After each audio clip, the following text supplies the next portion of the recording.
Halo warga Jakarta, bersama saya Anton Haryadi. Berita Jakarta hari ini 29 Juli 2025 menghadirkan berita pilihan dan informasi terbaru untuk Anda.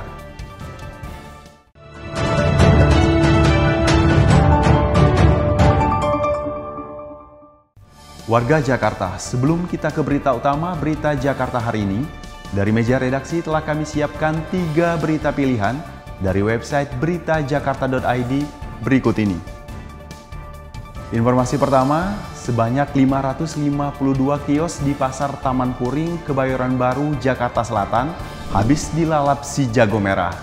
Dinas Penanggulangan Kebakaran dan Penyelamatan DKI Jakarta mengerahkan 35 unit mobil pemadam dengan 118 personil untuk mengatasi kebakaran besar ini.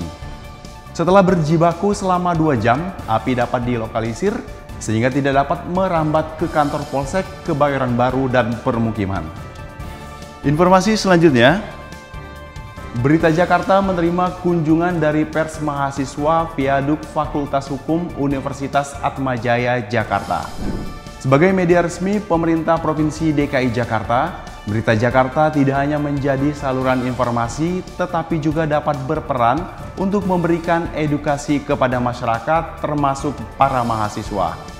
Dalam kunjungan ini, tim redaksi Berita Jakarta bersama mahasiswa membahas tata kelola media daring, serta proses produksi program audiovisual.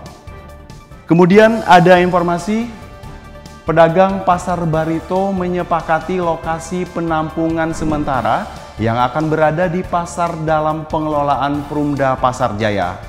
Relokasi pedagang Pasar Barito dilakukan agar lahan yang saat ini digunakan bisa dimanfaatkan untuk integrasi 3 taman, yakni Taman Ayodhya, Taman Lauser, dan Taman Langsat. Rencananya proses relokasi pedagang akan dimulai pada 13 Agustus 2025. Informasi selengkapnya warga Jakarta bisa langsung kunjungi website beritajakarta.id, website berita resmi pemerintah Provinsi DKI Jakarta.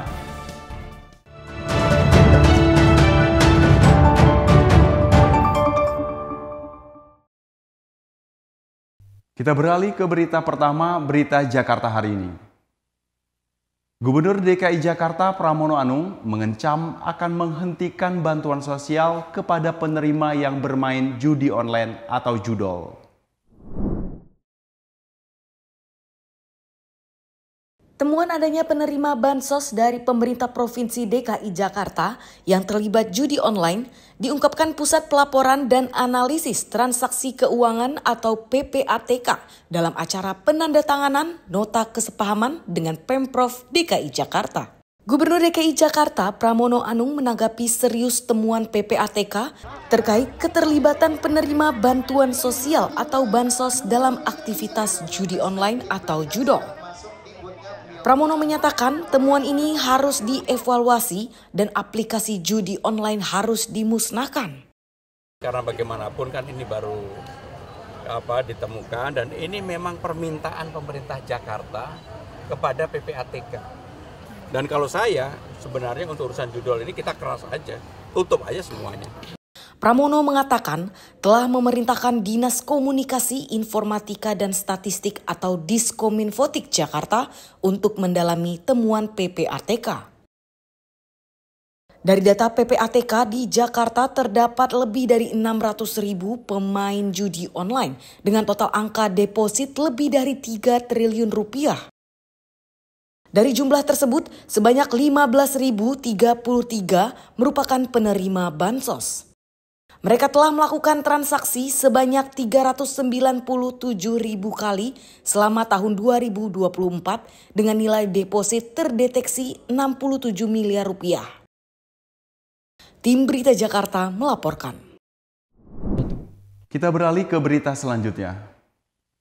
Pemerintah Provinsi DKI Jakarta terus berupaya meningkatkan kualitas kesehatan, salah satunya dengan membangun septic tank komunal skala rumah tangga untuk 2.936 warga Jakarta.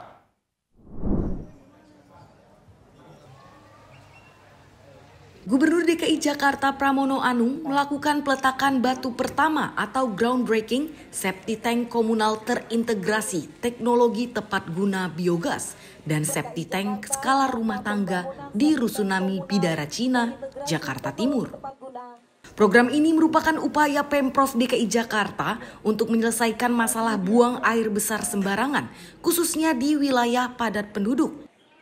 Meskipun angka BABS di Jakarta relatif lebih rendah dibandingkan daerah lain, Pramono menegaskan bahwa kondisi ini tetap menjadi perhatian serius bagi Pemprov DKI Jakarta.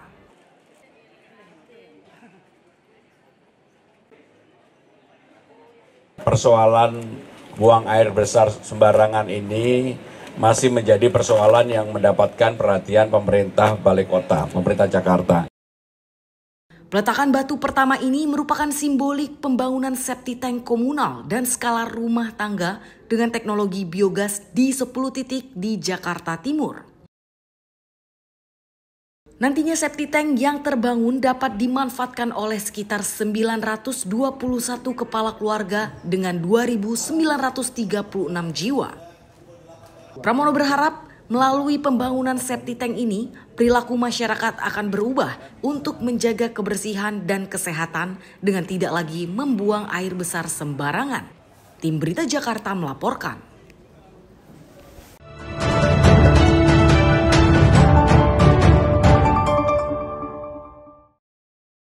Kita masuk ke segmen Info Jakarta. Dinas Sosial DKI Jakarta telah melakukan pencairan bantuan sosial atau Bansos untuk pemegang Kartu Lansia Jakarta atau KLJ, Kartu Penyandang Disabilitas Jakarta atau KPDJ, serta Kartu Anak Jakarta atau KAJ. Pencairan dilakukan mulai 25 Juli 2025. Berikut jumlah penerima Bansos yang terdata untuk pencairan bulan Juli 2025.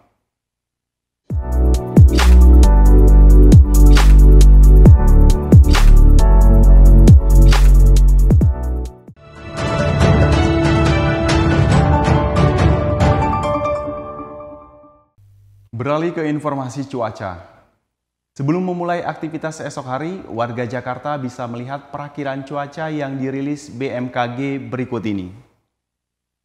Dikutip dari laman bmkg.go.id pada Rabu 30 Juli 2025, diperkirakan sebagian besar wilayah Jakarta akan diguyur hujan ringan.